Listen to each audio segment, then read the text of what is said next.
এই যে ভোলা মাছ কিন্তু আমাদের এদিকে বিশেষ পাওয়া যায় না, কিন্তু ভোলা মাছ আমাদের খেতে খুবই ভালো লাগে, তাই ভোলা মাছ আজকে পেয়েছে, নিয়ে চলে এসেছে।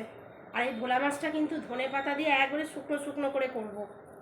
আলু ফালু তো দেবো না, শুধু ধনে পাতা দিয়ে একটু মশলা দিয়ে করবো। এই ভোলা মাছগুলো হচ্ছে এই কলকাতার দিকে কিন্তু ভোলা মাছ, লোটে মাছ প্রচুর পাওয়া যায়, আর আমাদের এখানে কিন্তু মানে সীমিত পরিমাণে ওঠে, খুব রেয়ার ওঠে এগুলো, তাই যে নিয়ে এসছি।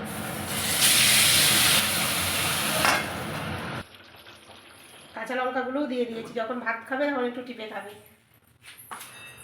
মাছ রান্না হয়ে গেছে, এবার ওদেরকে খেতে দিয়ে দিই। আজকে বেশি কিছু রান্না করিনি, রান্না খুব সিম্পল করেছি।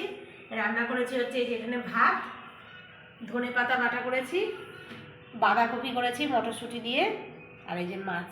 আর এখানে কি রয়েছে, ও স্যালাড কেটেছি। তাড়াতাড়ি ভাত খেয়ে ছাদে এই স্যালাডটা নিয়ে যাবো, একটু বসে বসে খাবো।